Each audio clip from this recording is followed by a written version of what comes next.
한번 뒤집어 보면 마음이 가난한 사람은 천국을 얻게 될 것이라고 말씀했습니다. 그리고 자신과 세상을 안고 애통하는 사람은 하늘의 위로를 받을 것이라고 말씀했습니다. 그리고 지난주에 사람과 세상을 온유한 마음으로 대하는 사람은 땅을 기업으로 받게 될 것이라고 말씀했습니다. 오늘 네 번째로 의에 줄이고 목마른 사람이 복 있다고 말씀합니다. 그래서 6절 말씀을 같이 한번 읽어보도록 하겠습니다. 시작.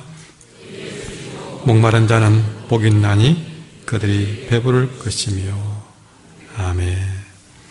의에 줄이고 목마른 사람은 복이 있는데 그들이 배부를 것이라고 합니다. 우리 오늘 이 말씀을 잘 이해하기 위해서 제일 먼저 의에 줄이고 라고 했으니까 의가 뭔지 제대로 알아야 할 것입니다. 그래야 무언가 주는 것도 알겠죠. 그런데 오늘 말씀을 우리가 들어가면서 이 질문부터 제가 여러분에게 해보려고 합니다. 여러분 스스로 그 질문에 답해 보시기를 바랍니다. 어떤 질문이냐? 나는 여태껏 살아가면서 도대체 무엇을 구하며 살고 있는가 하는 것입니다. 내 나이가 30, 40, 50, 60, 70, 80 되도록 내가 무엇을 찾고 살아왔느냐 것이죠. 좀 더 구체적으로 말씀을 드린다면 나는 무엇을 위해서 애쓰며 고생하며 수고하고 있는가 하는 것입니다. 뭔가는 열심히 몸에 물이 갈 정도로 열심히 뭔가는 하고 사는데 여러분 뭐 때문에 그렇게 열심히 사는지 이유를 몰라요. 이것이 우리 현주소된 것입니다. 열심히 해놓고 왜 그렇게까지 했는지 이유를 물어보면 별 그렇게 마땅한 답이 나오지 않더라고요. 내 인생에 뭘 구하는지도 모르고 힘을 쓰고 애쓰고 그것 때문에 병들고 때로는 그것 때문에 인간적인 외톨이가 되고 그렇게 힘쓰고 애쓴다면 그런 우리에게 적당한 노력이 있다면 바로 이 노래일 겁니다. 들으세요.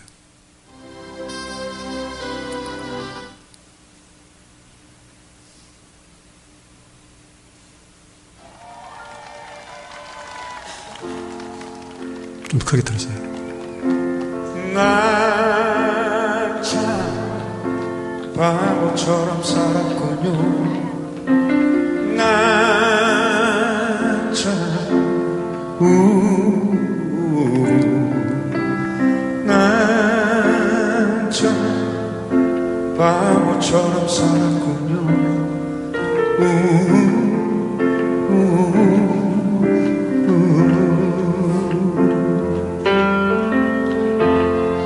어느 날 낙엽 지는 소리에 갑자기 텅 빈 내 마음을 보죠. 그냥 덧없이 흘려버린 그런 세월을 느낀 거죠.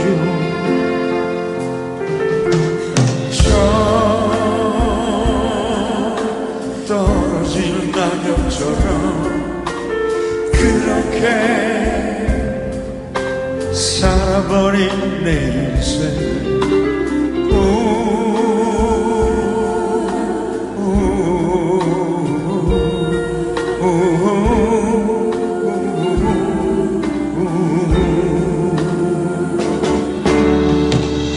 잃어버린 것이 아닐까, 늦어버린 것이 아닐까, 흘려버린 세월 찾을 수만 있다면 얼마나 좋을까. 좋을까. 네. 이 노래를 좀 더 들었으면 싶지만 또 뒤에 설교했고, 난 참 바보처럼 살았군요. 이전에 이종용 지금 목사님 되셨는데 그분이 불렀고 또 김도양이도 불렀고요. 잃어버린 것은 아닐까, 늦어버린 것은 아닐까, 흘러버린 세월을 찾을 수만 있다면 얼마나 좋을까. 여러분, 오늘은 이 문제에 대한 성경적인 해답을 한번 찾아보고자 합니다. 오늘 의라는 곳에 그 답이 있습니다. 여러분, 다시 한번 질문해 본다면 의란 무언가 하는 것이죠. 일반적으로 의라고 하면 사전을 찾아보면 이렇게 표현했더라고요. 사람으로서 마땅히 지키고 행해야 될 바른 도리, 사람이 마땅히 해야 될, 사람으로서 지켜야 될 바른 도리. 좀 더 어떤 부분에서는 이렇게 표현했습니다. 군신 간의 바른 도리, 그렇게 했습니다. 그러니까 우리는 하나님과 사람 간의 바른 도리, 이렇게도 거기서 의를 찾을 수가 있는 것이죠. 좀 더 복잡하게 너무 그렇게 문학적으로 보지 않고 바로 대놓고 얘기한다면, 한마디로 말하면 옳은 일, 이렇게 한번 해보겠습니다. 옳은 일. 그래서 다시 한번 질문을 해본다면 내 인생이 찾아야 될 가장 옳은 일은 뭔가 하는 질문을 정해서 해보게 되었습니다. 이 말씀을 준비하면서 하나님, 우리 인생이 찾아야 될 가장 옳은 일은 뭡니까? 내가 뭘 해야 가장 옳은 일을 했다고 하나님이 선을 해주시겠습니까? 그랬습니다. 여러분, 뭘 해야 내가 정말 너는 참 옳은 일을 했다. 이런 성경은 그런 게 있잖아요. 착하고 충성된 종아 잘하도다, 그러잖아요. 그렇게 주님이 나에게 너 정말 옳은 일을 했다라고 할 게 뭔가 하시죠. 여러분, 살아가면서 정말 내가 정말 이건 정말 옳은 일이어서 그런 일이 있습니까? 어떻게 해야 옳은 일을 했다고 하셨을까? 가난한 사람들 찾아가서 다 도와주면 내보고 옳았다고 말씀해 주실까? 지하철에 떨어진 장애인을 구해주면 나를 의인이라고 인정해 줄까? 여러분, 언젠가 그런 사건이 있었고 또 그를 의인으로 그렇게 발표하는 걸 봤습니다. 나를 위해 목숨을 바치면 그것이 가장 옳은 일일까 생각을 해봅니다. 우리는 그 해답을 찾기 위해서 로마서의 도움을 좀 받아야 되겠습니다. 로마서에 보니까, 로마서를 펴보고 말씀을 볼까요? 로마서를 찾아볼까요? 로마서 1장. 이 로마서는 성경을 아주 신학적으로 요약해 놓은 중요한 성경인데, 이 로마서의 이해를 잘하면 성경을 잘 볼 수 있는 안경이 생긴 겁니다. 근데 이 로마서에서, 자, 우리 보면서 답을 보겠습니다. 로마서 1장 17절에 보면 이렇게 기록했습니다. 복음에는 하나님의 의가 나타났어. 믿음으로 믿음에 이르게 하나니. 여기에 의가 나옵니다. 이 복음에는 하나님의 의가 나옵니다. 그러니까 여기서는 그냥 의라고 하지 않고 하나님의 의라고 표현했습니다. 유명한 신학자 리델포스는 이 하나님의 의를 어떻게 해석했느냐? 하나님 앞에 설 수 있는 의라고 표현했습니다. 그러니까 오늘 예수님이 말씀하신 의는 뭐냐면 우리가 하나님 앞에 설 수 있는 의를 말합니다.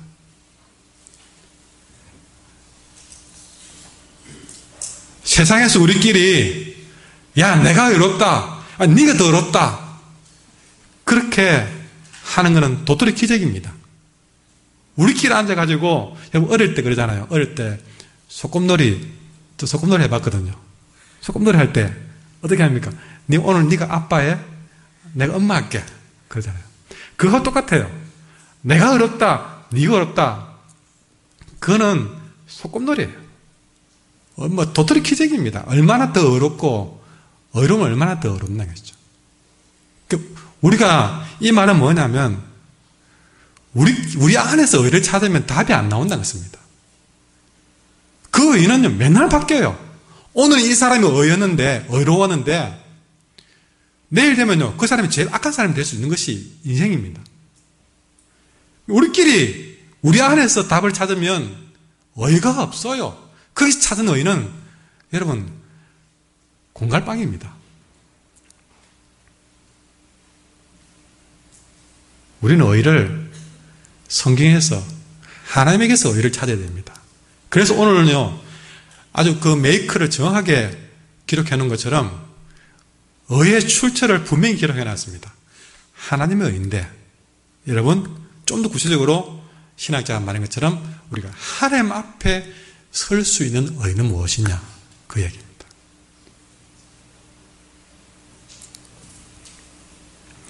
세상의 의는요 자 지금 중동 지역에서 무슨 테러가 계속 일어나고 있습니다. 아니 또 러시아 인근에도 나고 곳곳에서 나고 있습니다. 여러분 우리가 볼 때는 그 사람들이 테러 분자지만 그들 입장에서는 그 사람들이 의인입니다. 영웅입니다. 그러니까 세상의 기준은 이렇다는 것이죠. 하나님께 의를 찾아야 됩니다. 그런데 그 의가 하나님 앞에 설 수 있는 의냐 아니냐를 가려야 되는 것이죠. 자, 여러분은 지금 여러분의 모습이 하나님 앞에 당당히 설 수 있는 모습입니까? 대부분 다 마음으로 저도 그렇고 고개를 잘 절릴 겁니다. 아이고 내가 어떻게 지금 이 모습으로 하나님 앞에 설 수 있겠습니까? 왜 우리는 이런 답이 나오는가요? 왜 우리가 하나님 앞에 그분 앞에 당당히 서지 못하는가요? 물을 필요도 없이 우리는 죄인이기 때문에 그렇습니다. 죄만 없으면 그분 앞에 서겠지만 죄 때문에 하나님도 아니고 여러분 경찰만 지나가도 죄를 안 지은 것 해도 떨리는 것이 우리 인생이에요. 그런데 경찰 앞에 떨리는데 하나님 앞에 어쩌고 우리가 더 떨리겠습니까? 못 섭니다. 설하면 못 섭니다. 그냥 땅에 납작 엎드릴 밖이죠. 성경에는 이 로마서 3장 20절에 보시면요. 여러분 로마서 3장 넘겨보시면 20절에 이렇게 했습니다. 모든 사람이 죄를 범하였음에 하나님의 영광에 이르지 못하더니 그랬습니다. 몇몇만 나만 그런 게 아니고 우리 모든 사람이 다 하나님 앞에는 다 그렇다는 것이죠. 그분 앞에서 어렵다 하심을 얻을 육체가 없다는 것입니다. 이 로마서 3장 10절에 돌아가 보면요. 이렇게 했습니다. 기록된 바 의인은 없나니 하나도 없다. 깨닫는 자도 없고 하나님을 찾는 자도 없다. 심지어 12절에 오면 다 치우쳐 함께 무익하게 되고 선을 행하는 자는 없나니 하나도 없구나 그랬습니다. 하나도 없구나. 심지어 그 뒤에는 뭐라 했습니까? 13절부터 그들의 목구멍은 열린 무덤이다. 입만 열면 그때부터 무덤에서 나오는 썩은 냄새같이 썩은 말. 여러분 입만 열면 그 말마다 거짓이요 위선이요 그들의 목구멍은 열린 무덤이요 그 혀로는 속임을 일삼고 입술에는 독사의 독이 있고 입에는 저주와 악독이 가득하고 그 발은 어떠냐? 그 발은 가는 곳마다 피 흘리는 데 빠른지라 파멸과 고생이 그 길에 있구나. 평강의 길을 알지 못하는 인생이고 그들의 눈앞에 하나님 두려움이 없다고 했습니다. 꼭 우리를 두고 하는 말 같지 않습니까? 그런데 꼭 나만 그런 게 아니라 아무도 여기에서 해당되지 않은 사람이 없다. 의인은 없나니 하나도 없다는 것입니다. 그런데 오늘 이 시간에 여러분이 귀를 기울여 들어야 될 중요한 사실은 이렇게 우리는 근본적으로 하나님 앞에 감히 서기에는 아무런 자격도 없는 우리를 여러분 귀담아 들으세요. 이런 우리를 하나님 앞에 설 수 있도록 해주었다는 사실입니다.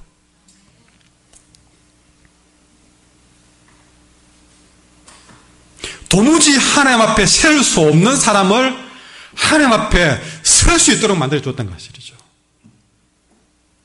그 증거가 뭐냐? 바로 제가 이렇게 설교를 하고 있고 여러분이 이 시간에 예배를 드리러 나왔다는 사실입니다. 이게 보통 일이냐는 것이죠.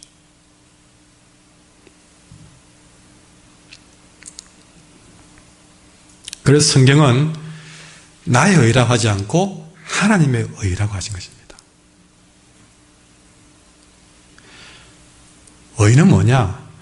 하나님이 여러분 나 같은 죄인을 살려서 은혜를 베풀어 가지고 주님 앞에 세우고 그것도 죄인이 아닌 의인으로 세웠다는 사실입니다. 그래서 다윗은 시편에서 이렇게 고백했습니다. 시편 32편 1절에 허물의 사함을 받고 그 죄의 가리움을 받은 자가 복이 있다 그랬습니다.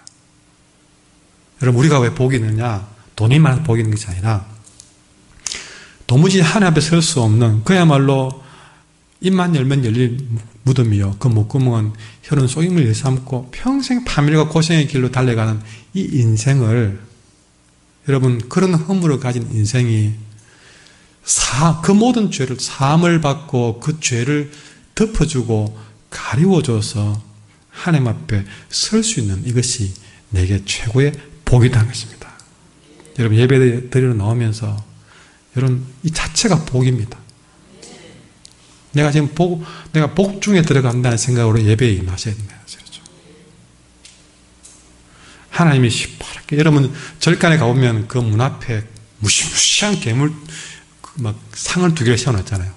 그걸 무서워하는 분들이 있는데 만약에 하나님이 그런 무서운 천사 2명을 교회 입구에 딱 세워놓고 레지처럼 우리 살아온 걸 한번 엑스레이처럼 쫙 찍어가지고 문제 없는 사람만 통과시키고 문제 있는 사람은 그야말로 막 살생부 딱 찍어놓고 막 너 왜 그래 살았어 하고 대가를 물으면 누가 그 문을 통과하도록 하겠습니까?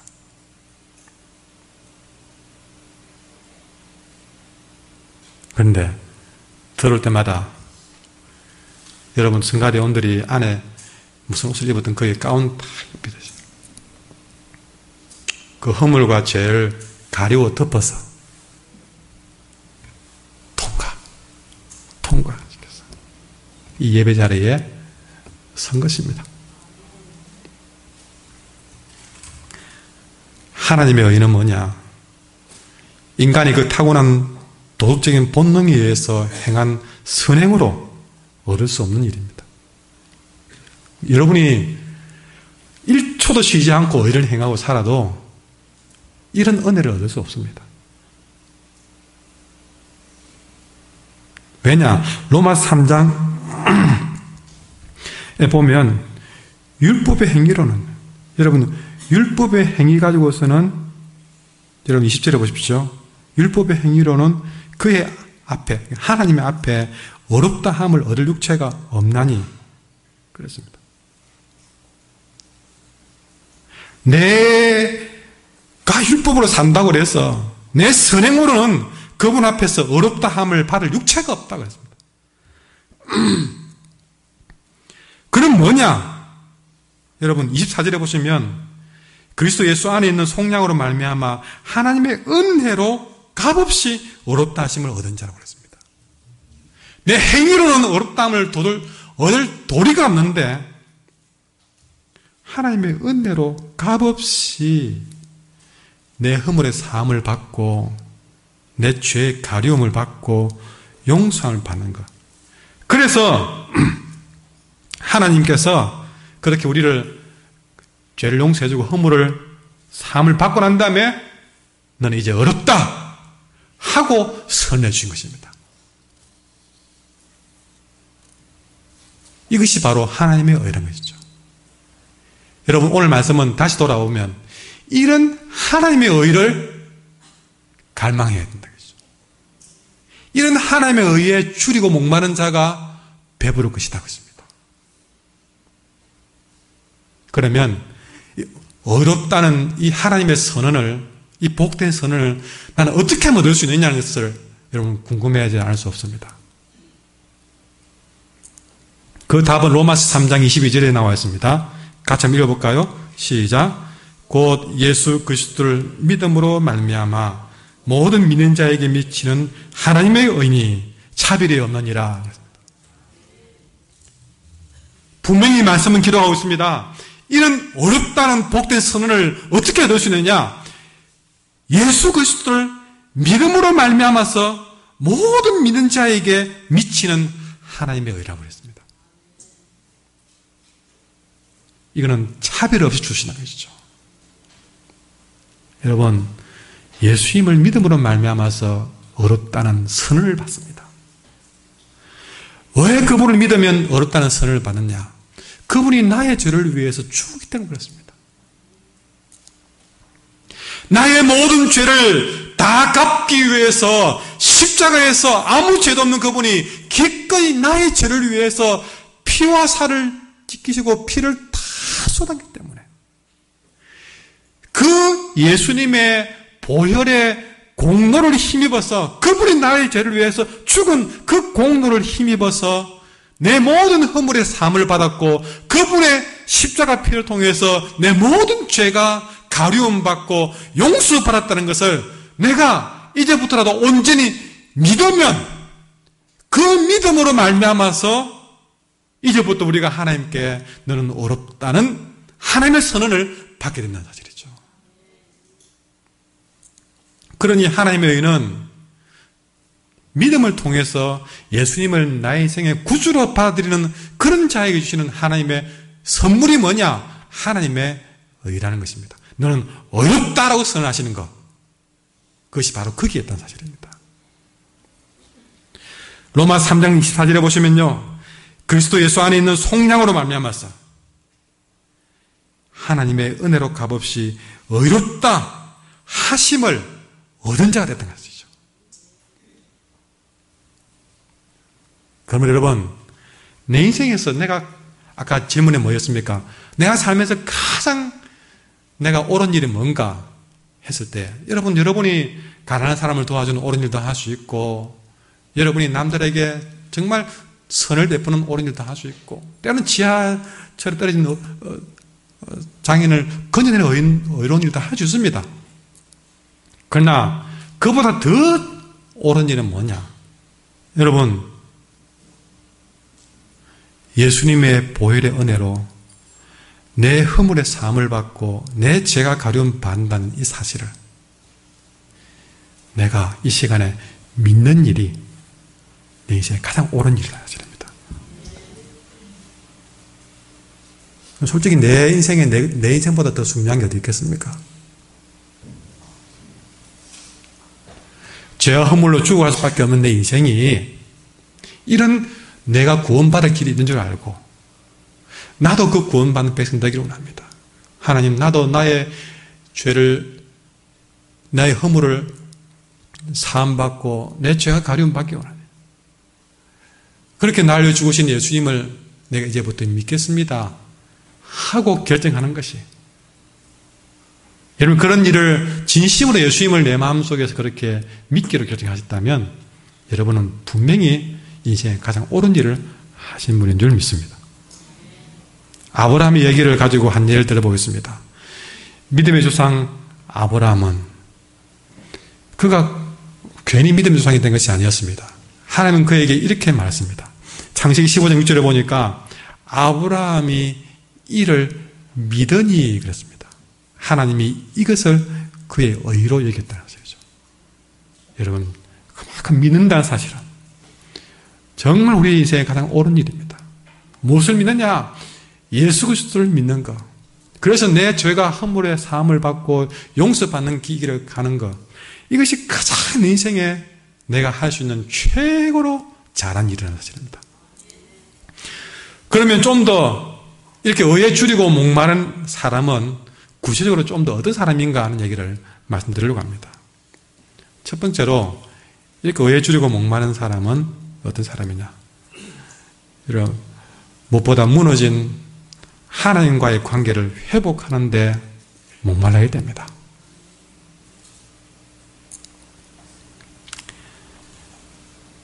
오늘 우리가 정말 줄이고 목마르게 찾아야 될 가장 옳은 일은 뭐냐?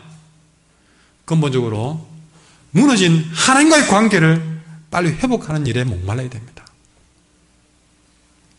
하나님 관계에 무너져 있든 말든 돈 벌기 바쁘고 여러분 사람 사기 바쁘고 놀기 바쁘고 이게 우리 인생이잖아요. 여러분 순서를 바꿔야 됩니다. 제일 먼저 우리가 정말 여러분 진짜 여러분 줄이고라는 말은요 못 견딜 정도로 배고프다는 말입니다. 목마르다. 지금 몸 안 마시면 죽을 같은 느낌 드는 거예요. 하나님과의 관계가 무너진 데도 불구하고 배고파 죽을 지경까지 간 것처럼 목말라 죽을 것 같이 느끼는 그런 마음으로 하나님과의 관계가 무너져 있는데 여러분 그걸 가만히 둘 사람이 있겠습니까? 다른 어떤 관계보다도 여러분 하나님과의 관계부터 회복하는 삶을 사셔야 됩니다. 한 주간을 지나면서 여러분 무너진 하나님과의 관계는 가만히 내버려 두고 다른 일에 우리는 너무 바빠요.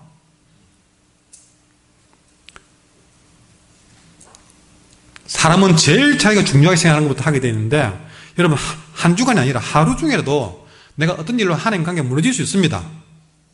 어떤 이유든 무너질 수 있는 상황이 옵니다. 그러면 여러분 밥 못 먹어도 좀 일 좀 못 해도 여러분 무너지는 하나님과의 관계는 세워놓고 하루를 끝내셔야 됩니다. 그런 삶을 사셔야 됩니다. 하루가 안 되면 한 주간을 봐서라도 여러분 적어도 주일날 올 때까지는 무너진 하나님 관계를 회복하는 일에 힘쓰셔야 됩니다. 한 푼도 못 벌어도 괜찮습니다. 돈 한 푼 안 들어오면 잠 못 자는 인생이 여러분 주님과의 무너진 관계는 무너져도 맨날 밤 편안한 잠 자는 거 그게 문제 아니겠습니까? 세상이 나를 보고 잘 살았다고 의인이라고 인정해 주면 그게 뭡니까? 뭐합니까? 하나님과의 올바른 관계를 회복해 놓지 않은 사람은 절대 행복한 의인이 될 수 없습니다. 다시 말합니다. 하나님과의 관계 회복에 목말라야 됩니다. 두 번째는 주님 닮아 가려고 목말라야 됩니다. 진정한 의를 찾으려면 제일 먼저 예수님부터 찾아야 됩니다. 왜냐? 하나님 뜻에 가장 일치하게 사시는 분이 예수님이기 때문에 그렇습니다. 우리가 어렵게 사는 것을 본받을 수 있는 가장 좋은 모델은 예수님입니다. 빌립보서 2장 5절에 보니까 너희 안에 이 마음을 품어라. 곧 그리스도 예수의 마음이니. 여러분 바울은 우리 인생 최고의 목표를 에베소서 4장에 뭐랬냐? 그리스도의 장성한 분량이라고 그랬습니다. 그리스도의 장성한 분량이 우리의 목표입니다. 우리는 이 목표를 두고 날마다 주님 닮아가려고 목말라야 됩니다. 그걸 보고 주름은 얼마 있는가 세는 것도 필요하겠죠. 저도 오늘 메이크업 좀 했습니다. 근데 여러분 그것도 중요하지만 그걸 보고 내가 주님은 얼마나 닮았는가.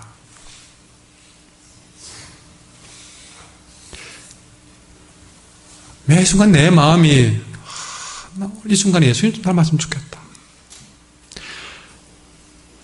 또 그래 살아놓고도 좀 더 주님 닮았으면 좋겠다.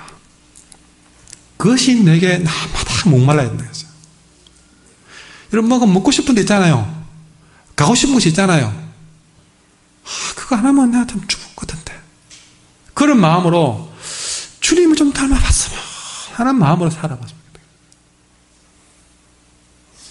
주님 닮기 위해서 줄이고 목마르고 몸부림치는 삶, 그게 의에 줄이고 목마른 삶이 아니고 무엇이겠습니까? 세 번째로 영혼 구원에 대한 깊은 갈증이 있어야 됩니다. 내 영혼이 구원받기를 간절히 삼아야 되고, 또 동시에 내 주변에 아직 구원받지 못한 삶을 살고 있는 영혼을 봤을 때 그 사람이 내게 돈을 주는 것도 아니고 도움 주는 것도 아니지만 아직도 그 영혼이 구원받지 못한 걸 봤을 때 갑자기 내가 가슴이 타고 배고픈 것처럼 줄이고 목말라서 저 사람이 좀 구원받아 주겠다. 기도하면 생각이 난 눈물이 나고 그 사람을 사망과 저주에서 건져내려고 내가 자꾸 신경을 쓰고 몸부림치고 목마른 사람처럼 어떻게 하면 저 사람을 구원해볼까 몸부림치면 때로는 개발을 다 하면서 또 복음 전하고 또 복음 전하고 이렇게 그 영혼 구원에 대한 갈증이 있는 사람, 이렇게 의에 줄이고 목마른 사람, 이런 삶이 되어야 된다는 사실이죠. 세 번째는 여러분 은혜에 배고파야 됩니다. 천국 백성은 은혜에 대한 갈증을 천국 갈 때까지 가지고 가야 됩니다. 가만히 이야기 들어보면요, 한 10년 전에 받은 은혜가 사는 사람이죠. 맨날 고백하는 것이 10년 전, 20년 전에 고백만 하는 겁니다. 아, 옛날에 그때 어떻고, 옛날 그때 어떻고. 그 다음 지금 은혜 못 받았기 때문에 지금 할 말이 없고, 맨날 옛날 얘기만 하는 거면 맨날 얘기해. 왜 오늘 고백할 은혜는 어디 갔습니까? 여러분 신앙생활 헛방하고 오십니까?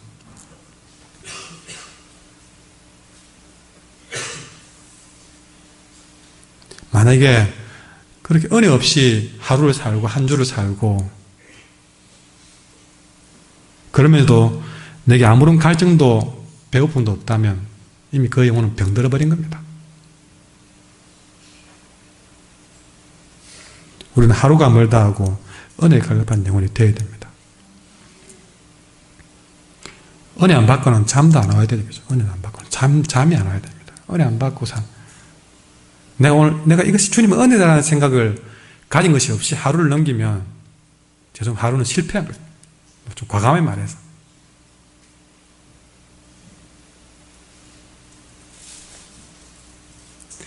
예배에 대한 은혜든 말씀에 대한 은혜든 그 은혜를 하루도 안 보면 안달이 나서 못 기를 정도로 돼야 안 되겠습니까? 그게 뭐 이상하게 보이고 대단해 보입니까? 여러분 분명히 다른 뭔가에는 가급해 있을 겁니다. 돈에 가급하든 뭐에 가급하든 여러분 그거는 눈이 시뻘겋게 정도 잠 안 자가면서 하지 않습니까? 뭔가 여러분이 사모하는 게 있으면 잠 안 자고 하지 않습니까? 왜 그러면 은혜에 대해서는 그렇게 못 합니까?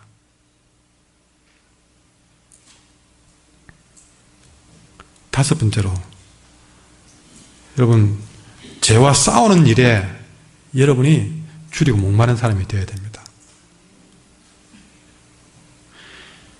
그가 진짜 하나님 앞으로 너가 어렵다는 선을 받았으면 그때부터는 그전까지야 우리가 아까 말했듯이 그렇게 로마서에 말했듯이 진짜 우리가 뭐 온갖 진짜 목구멍은 열린 무덤이요 혀로는 속임을 일삼고 막 저주와 악독이 가득한 삶을 살았다 할지라도 예수 믿고 이제 다시 예수의 보혈의 피로 허물의 사함을 받고 이제 어렵다는 삶을 우리가 다시 선을 받았으면 이제는 죄에 대한 생각이 달라야 안 되겠습니까? 그런 놓고도 또 죄에 그대로 빠져 살고 돌아와서 그렇게 맨날 회개만 하면 살겠습니까? 좀 이제는 은혜 받은 사람이고 진짜 의롭다는 선을 받아서는 생각이 달라야죠. 죄에 대해서 생각이 달라야죠. 전에는 아무렇지도 않게 이긴 죄라도 이제부터는 정말 이것을 죄를 알고 그 죄를 내 손에서 끝내기 위해서 철저히 싸우는 삶을 살아야 되지 않겠습니까? 왜 우리는 죄에 대해서 그렇게 여러분 갈증을 못 느낍니까? 왜 그렇게 죄에 대해 싸우는 일에 그렇게 미지근합니까? 사도 바울이 고백했습니다. 그 같은 영적인 거장도 돌았으면 그 안에 죄가 있다는 사실을 깨달지 않습니까? 그래서 뭐라 했습니까? 오호라 나는 공고한 자로다. 누가 나를 이 사망의 몸에서 건져내겠느냐? 그럼 그보다도 1000번 만번 더 죄인같이 살 수밖에 없는 우리들인데요.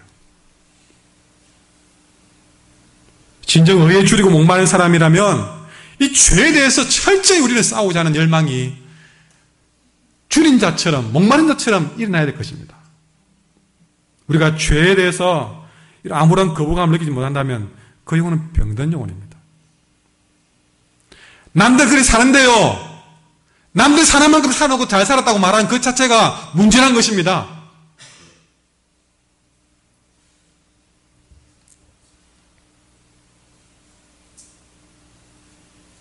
믿는 사람이 안 믿는 사람에게 욕 들으면 그거는 정말 잘못된 일입니다. 정말 그는 회개할 일입니다. 그래서 바울은 골로새서에서 뭐라 했냐면 3장 5절에 땅에 있는 지체를 죽이라고 했습니다. 이거는 그만큼 땅에 있는 지체를 말하면 육체를 말하는데 정말 육체를 죽이는 듯한 마음으로 죄와 싸우라는 뜻입니다. 왜 그렇게 땅에 있는 육체를, 지체를 우리가 죽여야 되는가? 왜 그렇게 싸워야 되느냐? 여러분 갈라디아서 5장 19절에 보니까 육체의 일은 분명하다. 어떻게? 곧 음행과 더러운 것과 호색과 우상숭배와 주술과 원수 맺는 것과 분쟁과 시기와 분냄, 당짓는 것, 분열함, 이단, 투기, 술취함, 방탕함, 그와 같은 것이라. 전에 너에게 경계한 것 같이 경계하노니 이런 일을 하는 자들은 하나님 나라를 유업으로 받지 못할 것이다 그랬습니다. 그 때문에 하나님 나라를 유업으로 받지 못한다는 사실을 알고도 그 죄와 싸우지 않은 것은 그 과연 하나님의 백성이 맞을까요? 세상 사람들만큼 산다고 해서 만족하고 살아가는 그들이 맞을까요? 맞을까요? 여러분은 죄를 죽이고 있습니까? 여러분의 삶에서 그 죄를 살리고 있습니까? 죄와의 전쟁, 이 죄 죽이기를 매일의 일로, 나의 중요한 일로 삼아야 됩니다. 살아있는 동안에 항상 우리는 그 일을 해야 한다는 사실이죠.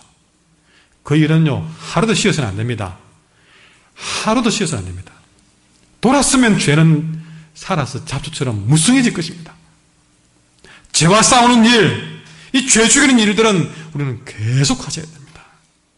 그렇지 않으면 죄가 여러분을 죽이게 될 것입니다. 그래서 바울은 말합니다. 고린도전서에서 내가 내 몸을 쳐서 복종하게 한다고 했습니다. 나는 그 일을 매일매일 한다고 사도 바울은 말했습니다. 이와 같이 의에 줄이고 목마른 영혼을 가진 사람들은 자기 안에 있는 죄의 세력에서 해방되기 위해서 날마다 줄인 자처럼 싸워나가야 될 것입니다. 여섯 번째로, 의에 줄이고 목마른 사람은 성령의 열매를 맺고 싶어서 갈증이 나야 됩니다. 과수원에 나무를 심었는데 열매를 맺지 않는 나무를 보십시오. 우리도 예수를 믿고 살아가면서 아무런 열매도 맺지 못하며 살아간다면 얼마나 안타깝겠냐 것입니다. 사도 바울은 골로새서 3장에서 우리에게는 옛 사람도 있고 새 사람도 있다고 했습니다. 예수를 믿기 전에 육신의 정욕을 따르는 것을 옛 사람이라고 그랬고, 회개하고 예수를 믿고 성령으로 다시 태어난 사람을 새 사람이라고 했습니다. 이걸 놓고 뭐라 말했습니까? 여러분, 이 옛 사람은 벗어버리고 새 사람은 입으세요 그랬습니다. 학생은 학생에게 맞는 옷을 입어야 되고 군인은 군인의 제복을 입어야 되듯이, 여러분, 구원받고 하나님의 자녀가 되는 자는 여전히 옛 사람의 옷을 입고 있으면 그건 아닙니다. 새 옷을 입어야 되는데, 명식이 나는 그리스도인이다, 그리스도인다운 모습을 보이려면 우리를 창조하신 하나님의 형상을 좇아,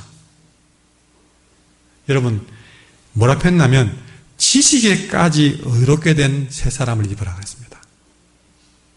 외형뿐만 아니라 그 사람의 지식까지도 의롭게 된 새 사람을 입으라 그랬습니다. 말은 뭐 두말할 필요도 없이, 말도 새 말, 생각도 새 생각, 지식까지도 의롭게 된 새 사람을 입어라. 그 새 옷을 갈라디아에서는요, 성령의 열매라고 표현했습니다. 우리가 입어야 될 새 옷이 무엇이냐? 긍휼의 새 옷, 자비의 새 옷, 겸손의 새 옷, 온유함의 새 옷, 오래 참음의 새 옷, 사랑의 새 옷. 이것이, 이 새 옷이 우리가 입어야 될 열매인데, 이 새 옷을, 이 성령의 열매를 못 입어서 안 달라 했는 거죠. 여러분은 명품 한 단 옷을 입은 사람이 부럽습니까? 진짜 우리가 부러워야 될 것은요, 긍휼의 열매를 가지고 긍휼의 새 옷을 입은 사람을 부러워해야 되고, 사랑의 새 옷을 입은 사람을 내가 적을 못 입어서 부러워해야 되고, 여러분, 이런 성령의 열매에 대한 소원이 내게 있었는 것이죠. 어떤 분이 소원이라는 노래를 봤을 때에 삶의 작은 일에도 그 마음 알기를 원하네. 그 길, 그 좁은 길로 가기를 원하네. 나의 작음을 알고 그분의 크심을 알며 소망, 그 깊은 길로 가기를 원하네. 저 높은 산이 되기보다는 여기 오름직한 동산이 되길, 내 가는 길만 비추기보다는 누군가의 길을 비추는다면 내가 노래하듯 또 내가 얘기하듯 살길, 난 그렇게 죽기를 원하네. 삶의 한 질이라도 그분 닮기를 원하네. 여러분, 이런 우리가 새 옷을 사모하고 내가 성령의 열매를 맺었으면 좋겠다 생각에 눈물이 나고, 그게 딱 마음에서 목마르지 간절해지고 그리 살아봤으면 좋겠다는 것이죠. 그게 소원이다. 내 소원은 사랑의 옷을 입어봤으면 좋겠다. 내 입에서 나오는 한마디 한마디가 다 복된 말이었으면 좋겠다. 6가지를 말씀드렸는데, 이런 의를 갈망하고 살아가십시오. 이런 의를 갈망하고 살아가면 저희가 배부를 것이라고 말씀하십니다. 이 말을 현대인 성경에 보니까, 그가 배부를 것이라는 말을 보니까 현대인 성경에는 그들은 원하는 것을 다 얻을 것이다 그랬습니다. 그게 뭘까요? 아까 6가지 말씀한 것, 내가 그걸 거기에 줄이고 목마르면 그 소원을 다 이루게 해줄 것이라는 것입니다. 그 6가지 소원을. 여러분, 그걸 제가 정리해 본다면 이렇게 의에 줄이고 목마른 사람이 어떻게 배부를 것인가? 여러분, 그렇게 의에 줄이고 목마른 사람은 하나님이 우리를 향해서 충분하게 어렵다고 선언해 주는 복을 받게 될 것입니다.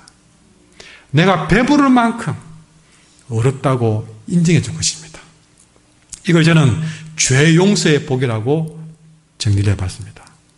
시편에 말했죠. 32편 1절에 허물의 사함을 받고 그 죄의 가림을 받은 자는 복이 있다. 여러분, 우리가 진심으로 하나님 앞에 내 죄를 깨닫고 하나님의 의와 은혜를 구하며 살아갈 때 하나님이 내게 너는 어렵다라는 말로 위로해 줄 줄 믿습니다. 부족함이 없도록, 내가 정말 하나님 앞에 당장 세울 수 있도록 너는 참으로 어렵다. 세상 사람들이 너를 향해서 뭐라 하더라도 내가 너를 어렵다고 분명하게 확인해 줄게. 그런 복을 받는 것입니다. 여러분, 로마서 보고 있는데요, 로마서 8장을 넘겨보시면 8장 31절에 이런 말을 했습니다. 그런데 이 일에 대하여 우리가 무슨 말이요? 만일 하나님이 우리를 위하시면 누가 우리를 대적하리요? 자기 아들을 아끼지 아니하시고 우리 모든 사람을 위해 내주신 이가 어찌 그 아들과 함께 모든 것을 우리에게 주지 않겠느냐? 누가 능히 하나님의 택한 자를 고발하겠느냐? 어렵다 하신 분은 하나님이시다. 누가 정죄하리요? 그랬습니다. 37절에 보시면 이 모든 일에 우리를 사랑하시는 이로 말미암아 우리가 넉넉히 이기느니라 그랬습니다. 하나님이 우리에게 충분한 죄 용서의 축복을 허락해주고 충분하게 어렵다고, 배부를 만큼 어렵다고 선언해 줄 줄 믿습니다. 두 번째로, 이렇게 의에 줄이고 목마른 사람은요, 배부르게 죄 용서를 받고 더 나아가서 충분하게 죄와 싸워서 이길 수도 있다는 사실입니다.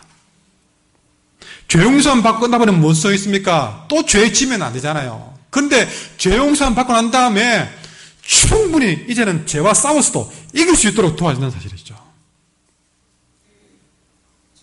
여러분, 사도 바울이 자기 안에 죄가 있다는 것을 탄식하면서 오라 나는 공고한 자라도 그랬습니다. 그러나 그는 곧 주님께 감사하면서 로마서 8장에 이렇게 8장 1절에 이렇게 고백했습니다. 8장 1절에 보시면요, 그러므로 이제 예수 그리스도 안에 있는 자에게는 결코 정죄함이 없나니 이는 그리스도 예수 안에 있는 생명의 성령의 법이 죄와 사망의 법에서 너를 해방하였습니다. 그랬습니다. 어떤 강력한 죄도 의에 줄이고 목마른 자를 이길 수 없을 것입니다. 이것이 바로 의를 구하는 자에게 주는 하나님의 위로가 될 줄 믿습니다. 이렇게 우리가 배부르게 죄 용서를 받고 충분하게 죄와 싸워 승리하고 난 다음에 어디로 달려가겠습니까? 우리의 목표인 주님 닮은 모습으로, 성령의 열매 맺는 모습으로 만들어갈 줄 믿습니다. 결국에는 성령의 열매로 배부르게 하실 줄 믿습니다. 의에 줄이고 목마른 사람은 성령의 열매를 반드시 맺게 되어 있습니다. 죄를 용서받고 죄와 싸워서 이긴 자들은 여러분 정욕의 열매를 이제는 중단하고 성령의 열매를 맺기 시작합니다. 얼마나 맺느냐? 여러분 베드로후서에서는요, 신의 성품까지 이르게 하신다고 말씀하고 있습니다. 베드로후서 1장 4절부터 보니까 이로써 그 보배롭고 지극히 큰 약속을 우리에게 주사 이 약속으로 말미암아서 너희가 정욕 때문에 세상에서 썩어질 것을 피하오란 다음에 어떻게 되느냐? 신선한 성품에 참여하는 자가 되게 하려 하였다고 했습니다. 여러분 놀랍지 않습니까? 신선한 성품에 참여하는 자까지 만들어주는 것이죠. 여러분, 제가 지난번에 올해 제 건강이 좋아졌다고 제가 말씀드렸잖아요. 수년간 당뇨 때문에 약을 못 끊었습니다. 때로는 200도 넘고 막 어머니가 당뇨로 돌아가시는 바람에 굉장히 초긴장해요. 그런데 여러분, 이 당뇨가 또 뭐가 문제냐면 갑자기 저혈당 올 때거든요. 한때는 이 예비 시간 되면 막 어지러운 저혈당이 와가지고 당이 막 떨어져가지고요. 여러분이 빙빙 돌릴 때도 어지러웠습니다. 그럼 저혈당 오면 어떻게 됩니까? 빨리 사탕에 넣어든 당분을 먹으면 위기를 모면하거든요. 여러분, 저혈당 상태에서 그렇게 막 어지러워 봅니까? 겁이 나더라고요. 근데 이번에 하나님이 당뇨병을 완전히 고쳐주었어요. 제가 이번에 또 가서 다시 확인했습니다. 약 먹지 마세요. 그럼 먹을 필요 완벽하게 돌아왔던 것입니다. 근데 여러분, 그걸 고치면서 생각이, 그럼 저혈당에서 빨리 당을 찾아야 되듯이 하나님과 하나님 나라의 의를 우리가 그렇게 찾으면 얼마나 좋겠는 것이죠. 그런 마음으로 산다면 우리는 하나님의 나라와 하나님의 의를 좀 표현하든 배 터지도록 우리는 누리게 살 것입니다. 이런 일을 보여주는 사람이 시편 42편에 나오는데 고라 자손들입니다. 시편 42편에 보면 고라 자손의 노래가 나오는데요. 거기에 42편 1절에 이런 말이 있습니다. 하나님이여 사슴이 시냇물을 찾기에 가급한 같이 내 영혼이 주를 찾기에 가급합니다. 이게 바로 의에 줄이고 목마른 사람을 그대로 듣는 거 아닙니까? 사슴이 시냇물을 찾기에 가급한 같이 마치 진흙탕에 걸린 사람처럼 내 영혼이 주를 찾기에 가급합니다. 그랬습니다. 근데 여러분, 이 고라 자손들이 어떤 사람이었냐면요, 민수기 16장에 보면 모세를 대적하다가 하나님의 심판을 받아서 땅이 갈라져서 멸망당한 족속들입니다. 어마어마한 전과가 그들에게 있습니다. 그런 전과를 가진 사람들이 이런 노래를 부르고 있습니다. 무슨 말입니까? 한때는 모세를 대적하다가 땅이 갈라져서 온 집안이 다 망할 정도까지 갔습니다. 그렇게 하나님께 범죄해서 하나님부터 멀어봤던 사람들입니다. 하나님부터 멀어져 봤으니까 그렇게 영적으로 저혈당에 빠져보니까 하나님이 얼마나 소중한지를 절실히 깨달은 겁니다. 그래서 그들은 하나님을 어마어마하게 누구보다 더 갈망하게 된 것이죠. 하나님에 대한 엄청난 주림과 목마름이 생긴 것이죠. 얼마나 사슴이 시냇물을 찾기에 가급한 같이 내 영혼의 주를 찾기에 가급한 적이 있었던 것이죠. 그게 보면 내 영혼이 살아계신 하나님을 애타게 그리워하는데 내가 언제나 나가서 하나님만 배워볼 수 있을까? 내가 밤낮 부르짖어 눈물이 내 음식이 되었으나 사람들은 종일 네 하나님 어딨냐고 날 비우는구나. 내가 전에 기쁨의 찬송을 부르며 명절을 지키러 가는 군중들을 하나님의 집으로 곧장 인도하고 그랬는데 내가 지난 그 일을 생각해보니까 지금 이렇게 하나님부터 멀어져 보니까 너무 마음이 상한다. 내가 그때 그렇게 살았는데 왜 그랬지? 내가 왜 그때 하나님을 배반하고 모세를 배반했을까? 내 영혼아 어째서 네가 낙심하며 네 속에 불안해하는가?